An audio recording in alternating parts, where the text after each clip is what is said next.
Vamos tratar agora no capítulo 22, são capítulos pequeniníssimos, o 22 e o 23, e parece mesmo que ele foge até um pouco, esses dois capítulos, eles fogem um pouco do contexto geral da história, que a história mais ou menos quase que pula do 21 para o capítulo 24, que é propriamente a continuidade da história. Mas nós vamos ler aqui que tem mensagens lindíssimas, tanto nesse primeiro capítulo, que cada um dos capítulos mais ou menos tem uma ideia, tem uma frase assim de fundamento filosófico e que acaba ajudando muito na nossa vida espiritual. Vamos agora dar continuidade. Começa assim, do nada, porque o príncipezinho estava há pouco, falando com a raposa, agora não, muda completamente o assunto, ele encontra uma outra pessoa. Ele vai dizer assim: bom dia, disse o príncipezinho. Bom dia, respondeu o guarda-chaves. O que significa um guarda-chaves? Guarda-chaves, uma profissão que a gente hoje quase não conhece, ainda mais com essa expressão. Se trata de uma profissão, não um local onde somente a pessoa pendura as chaves. O guarda-chaves é aquela pessoa que trabalhava para uma empresa de trem, que ela ficava naquela casinha, bem ao lado dos cruzamentos da linha de trem. Essa pessoa ficava ali e ela que quando, por exemplo, o trem ia passando, passava uma chave e mudava a posição do trem, se o trem ia para a direita ou se o trem ia para a esquerda. Em geral, uma profissão assim bem, às vezes monótona, mas um tanto importante, porque se ele erra a posição da chave, o trem toma um rumo diverso. E é o que o pequeno príncipe encontra esse guarda-chaves. E vai dizer assim: que fazes aqui? Perguntou-lhe o príncipezinho. Eu divido os passageiros em blocos de 1000, disse o guarda-chaves, ou seja, os trens que vão passando. Despacho os trens que os carregam, ora para a direita, ora para a esquerda. Ou seja, ele vai dividindo os trens que vão passando. E diz, é um rápido iluminado, aqui deve ser uma expressão até do português de Portugal, desse livro aqui. Roncando como um trovão, faz tremer a cabine do guarda-chaves. É um trem iluminado roncando como um trovão. Fez tremer a cabine do guarda-chaves. E aí depois diz, eles estão com muita pressa, disse o príncipezinho. E o que é que estão procurando? Vejam, o príncipezinho vê as pessoas passando de trem, as pessoas indo de um lado para o outro. E o que significa isso? Parece, segundo o príncipezinho, que eles estão com pressa. E aí eles vão dizer assim, o que estão procurando? Nem o homem da locomotiva sabe, disse o guarda-chaves. Ou seja, a pessoa que está guiando aquelas 1000 pessoas que sejam dentro de um trem, o que é o piloto da locomotiva, o próprio responsável por dirigir aquele trem, nem ele mesmo sabe. Vejam aqui que simbologia está tendo feito aqui, porque é o símbolo, às vezes, não só de um trem, mas às vezes da história da humanidade, da história de uma geração.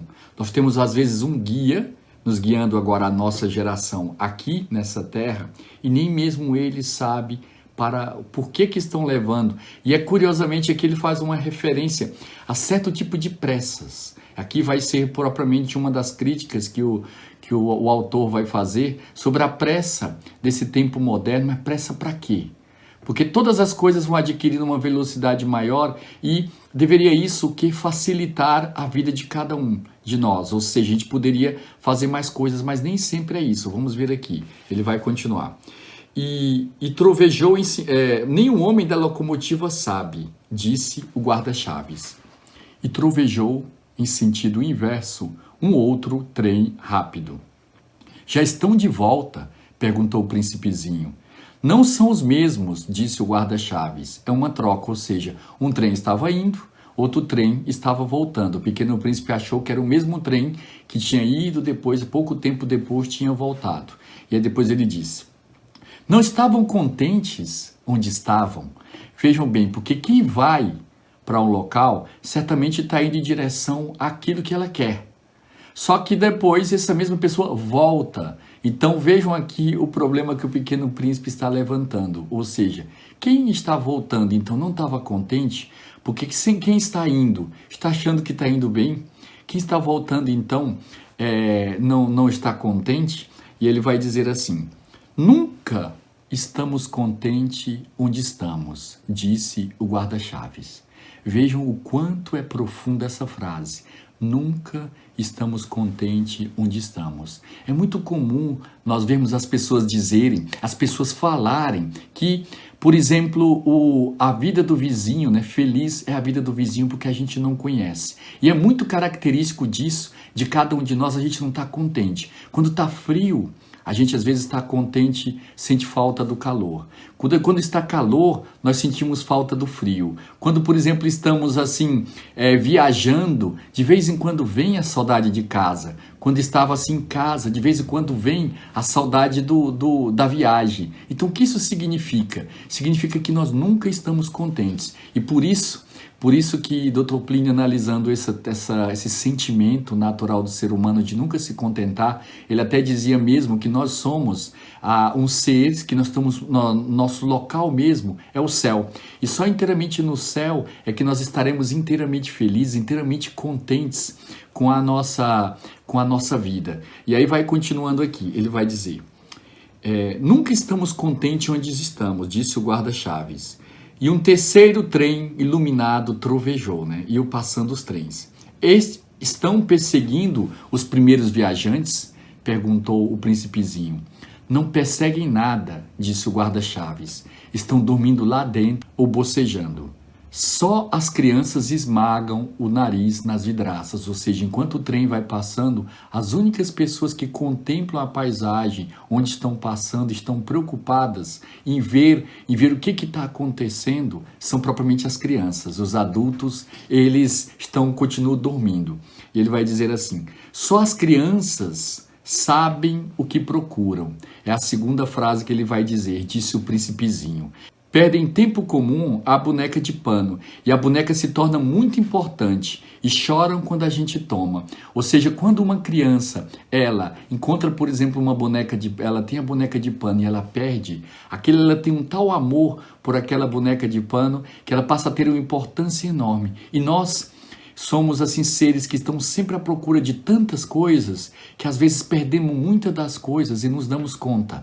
Essa propriamente assim é a mensagem que queria ser dada aqui a cada um de nós neste capítulo, que é um capítulo bem curto. Eu aproveito agora para comentar um comentário sobre Dr. Plínio a respeito da inocência. Como a gente dizia, a gente queria fazer essa analogia dos comentários do professor Plínio Corrêa de Oliveira sobre a inocência.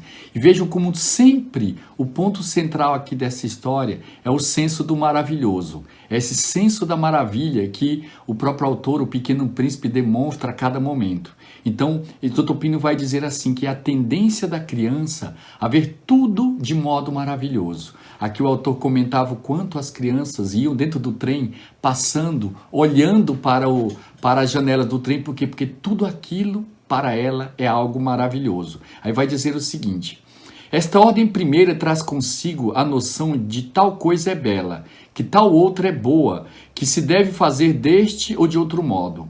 Quando se tem de mostrar que os contos de fadas não são verdadeiros, quando a gente vai contar para uma criança, quando ela tem que saber que os contos de fada não são verdadeiros, a criança tem uma facilidade enorme maior em aceitar do que em acreditar que Nosso Senhor não veio à Terra. Ou seja, a criança, ela tem que compreender essa noção que às vezes, se não existe necessariamente o conto de fadas, o que existe? Existe uma realidade muito mais bela, muito mais importante do que propriamente os contos de fada. Uma mãe, há cerca de 10 dias, me contava lá no Brasil, que a criança dela, como sempre, a criança sempre acreditava nos super-heróis, esses super-heróis. E a mãe contou então para a criança que o poder que ele imagina que um super-herói tem é o poder dos anjos. Os anjos têm esse poder dos super-heróis. E é impressionante como ela contou assim, que depois que ela fez esse comentário, o quanto essa criança dela passou a rezar aos anjos e o quanto a criança dela passou a ter a noção de que embora nos contos de fada muitos deles não sejam reais, existe uma realidade muito mais bela do que qualquer conto de fadas e que propriamente quem tem muito mais poder Não é os super-heróis que a gente aprende, às vezes, nessa tanta literatura infantil, nos desenhos de hoje em dia. Que tem poder são os anjos. Então a criança conseguiu compreender e foi fácil essa passagem para ela. Hoje, por exemplo, as crianças,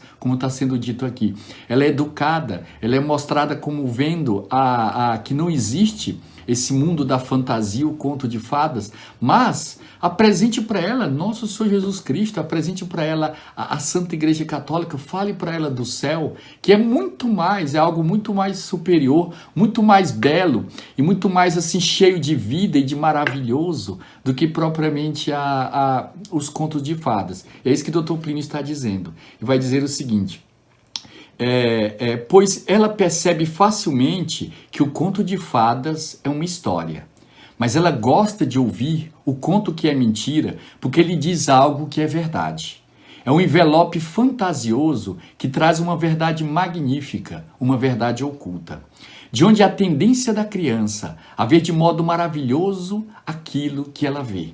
Ela procura ver no que as coisas concretas conferem com a matriz que está na alma dela, a qual para ela é perfeita, ou seja, aquilo que ela sente. Interessante dos contos de fada é isso, é que a criança sente no conto de fada, ela sente que o que ela está vendo, que está sendo mostrado para ela, é verdade que é uma história, mas ela sente que aquilo representa, fala algo que já está dentro do coração dela.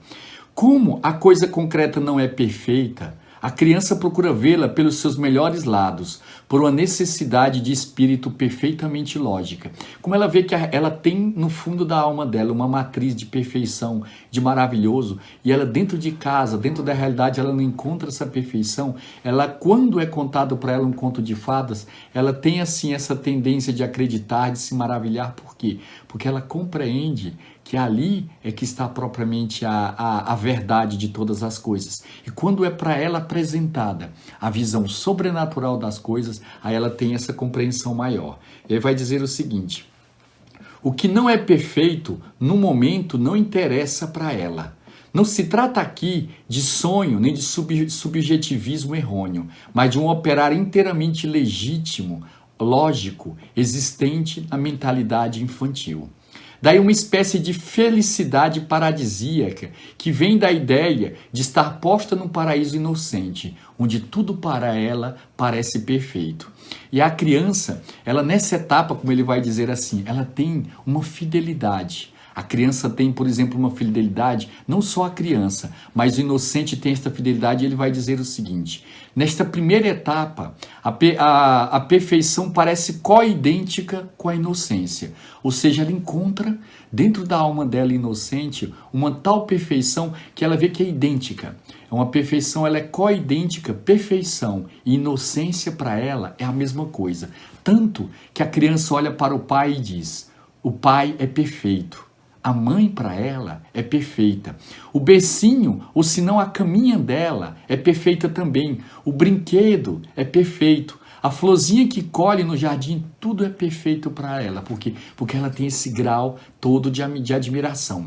E a criança tem uma certeza e uma força lógica que é uma das maiores joias do espírito. E é o contrário do egoísmo pútrido do idoso desabusado. Aqui vai fazer aqui, infelizmente, aqui a gente está falando mais de uma mentalidade do que propriamente a idade, como às vezes é triste encontrar, às vezes, uma pessoa que está idosa, mas uma pessoa idosa não propriamente do corpo, mas a pessoa que envelheceu da alma, da qual tudo para ela parece que é rancor, tudo é dor, tudo propriamente é meio azedo, é meio ácido, que é o oposto, por exemplo, desta mentalidade da criança. Por exemplo, a possibilidade de ter conhecido o Dr. Plínio. Eu tive a graça de conhecer o Dr. Plínio no seu último ano de vida, foi quando eu tive a oportunidade de conhecer, e era interessante a gente ver que está próximo de uma pessoa que é santa e que não é apegada, é uma pessoa que tem um senso do maravilhoso, e ele, por exemplo, quando a gente ouvia, quando a gente conversava, tinha a impressão que está conversando com uma criança inocente. Quando São Tomás de Aquino tinha 49 anos e ele estava doente, ele estava próximo de falecer, e um sacerdote que estava bem próximo dele, que era o discípulo dele, era o secretário dele, pediu né? São Tomás pediu para fazer uma confissão geral. E ele fez essa confissão geral. Quando São Tomás de Aquino fez a confissão geral, esse discípulo, quem saiu chorando foi propriamente o sacerdote que o atendeu e disse assim: foi uma confissão de uma criança inocente.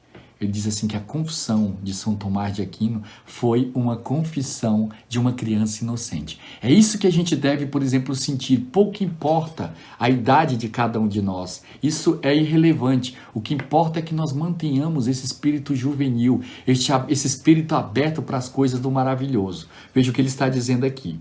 Essa força e essa energia da lógica produzem assim um borbotão de certezas iniciais que podem fazer com que a alma, se for fiel a isso, seja a vida inteira dotada de certeza e cheia de luz. É por isso que a criança, por exemplo, ela tem uma noção de certeza. Às vezes, quando ela faz uma pergunta para os pais, ela tem uma noção, ela tem uma matriz de lógica que às vezes deixa os pais propriamente assustados com a pergunta que uma criança faz. E aí depois também vem, às vezes ela tem certezas. Por quê? Porque ela tem esta lógica dentro de si. Depois vai dizer assim, e também com energia e com capacidade para se sentir feliz, apesar das tribulações. Este modo de ser da inocência infantil não se dá com todas as crianças, exatamente como aqui está descrito. No século XX, fez uma entrada à história o vazio contemporâneo, que não tem feito senão agravar-se, mas alguma coisa ainda existe. Por causa das graças do batismo, a infância é o apogeu. Trata-se de saber se a vida do homem depois cresce de apogeu em apogeu até a ancianidade, ou se tem desapogeus, ou seja, esse é o ponto que o Dr. Plínio dizia assim, que qual é que deve ser a nossa vida. Nós devemos ter o acúmulo, como nós chamamos assim, o acúmulo das idades. A gente conseguir manter aquilo que tem da criança e depois a gente vai acumular aquelas experiências da fase madura e depois acumular todas as experiências, ter uma soma de experiências e não propriamente perder uma e passar para outra.